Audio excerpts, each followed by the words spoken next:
एक बार की बात है। एक छोटे से गांव में मिस्टर स्क्रूज नाम का एक कंजूस आदमी रहता था। वह अपने पैसे ऐंठने के तरीकों के लिए कुख्यात था और दूसरों का शोषण करने के लिए उसकी प्रतिष्ठा थी। उसी गांव में जैक नाम का एक मेहनती और ईमानदार मजदूर रहता था। रोजगार के लिए बेचैन जैक ने अनिच्छा से मिस्टर स्क्रूज द्वारा दी गई नौकरी स्वीकार कर ली, इस उम्मीद में कि वह कुछ जरूरी पैसे कमा लेगा। जैक ने मिस्टर स्क्रूज द्वारा सौंपे गए कार्यों को पूरा करने के लिए दिन रात कड़ी मेहनत की। उसने बाड़ों को रंगा, छतों की मरम्मत की और कंजूस मालिक की संपत्ति के आसपास विभिन्न अजीब काम किए। अंततः कई हफ्तों की कड़ी मेहनत के बाद जैक ने मिस्टर स्क्रूज की संतुष्टि के अनुसार सभी कार्य पूरे कर लिए। आशा और प्रत्याशा से भरकर जैक ने अपने प्रयासों के लिए उचित सैलरी की उम्मीद करते हुए श्री स्क्रूज से संपर्क किया। हालांकि उसकी निराशा के लिए कंजूस ने केवल उपहास किया और घोषणा की, मैंने तुम्हें भुगतान नहीं करने का फैसला किया है, जैक। आपका काम घटिया था और मैं इस पर अपना पैसा बर्बाद नहीं करूंगा। जैक बहुत उदास हो गया।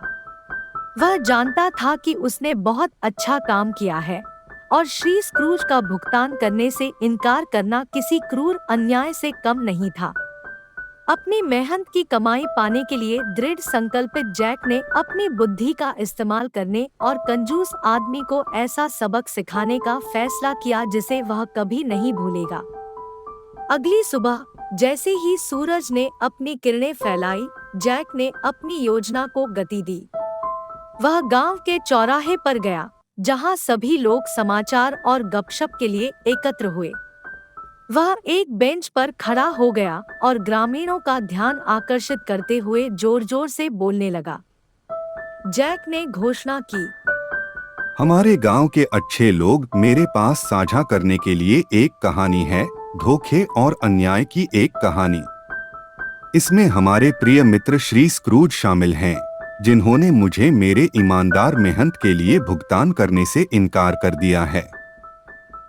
जब जैक अपनी कहानी सुना रहा था तो नाटक से रोमांचित ग्रामीणों ने ध्यान से सुना।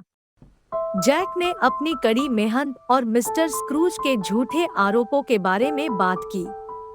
उसने बताया कि कैसे कंजूस ने उसे धोखा दिया था और उसे उस सैलरी से वंचित कर दिया जिसका वह हकदार था। कंजूस के धोखे की बात पूरे गांव में जंगल की आग की तरह फैल गई।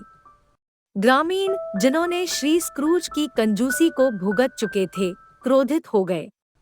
उन्हें एहसास हुआ कि अब कंजूस सेठ की अनुचित प्रथाओं के खिलाफ खड़े होने का समय आ गया है। ग्रामीणों ने मिलकर श्री स्क्रूज का सामना करने और न्याय की मांग करने की योजना बनाई। वे बैनर से लैस होकर उचित भुगतान करें और अब और शोषण नहीं करेंगे लिखकर उसके दरवाजे तक मार्च किया।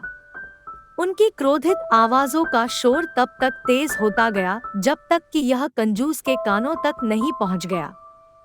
हंगामे से घबराकर श्री स्क्रूज ने अपनी खिड़की से बाहर झांका और अपने दरवाजे पर दृढ़ भीड़ को देखा।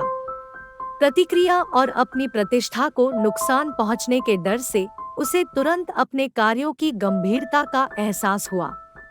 अनिच्छा से श्री स्क्रूज ग्रामीणों का सामना करने के लिए बाहर निकले। अनिच्छा से श्री स्क्रूज ग्रामीणों का सामना करने के लिए बाहर निकले। जैक एक आत्मविश्वास भरी मुस्कान के साथ उनके सामने खड़ा हुआ और बोला, मिस्टर स्क्रूज, आपका जो बकाया है उसका मुझे भुगतान करें और अब से अपने कर्मचारियों के साथ उचित व्यवहार करने का वादा करें। अन्यथा हम विरोध करना जारी रखेंगे और आपके लालच को दुनिया के सामने उजागर करेंगे। खुद को घिरा हुआ और बेनकाब महसूस करते हुए श्री स्क्रूज के पास नरम पड़ने के अलावा कोई विकल्प नहीं था। उसने अनिच्छा से अपनी जेब में हाथ डाला, जैक को दिए गए पैसे निकाले और उसे दे दिए। शर्मिंदा और विनम्र होकर उसने अपने व्यवहार के लिए माफी मांगी और अपने तरीके बदलने का वादा किया। गांव में उनकी जीत का जश्न मनाया यह विश्वास करते हुए कि वे मिस्टर स्क्रूज को एक मूल्यवान सबक सिखाने में सफल रहे हैं। अगर आपको मेरी कहानियाँ अच्छी लगती हो तो कमेंट करके जरूर बताइएगा और मेरे YouTube चैनल को सब्सक्राइब, लाइक, शेयर करना मत भूलना।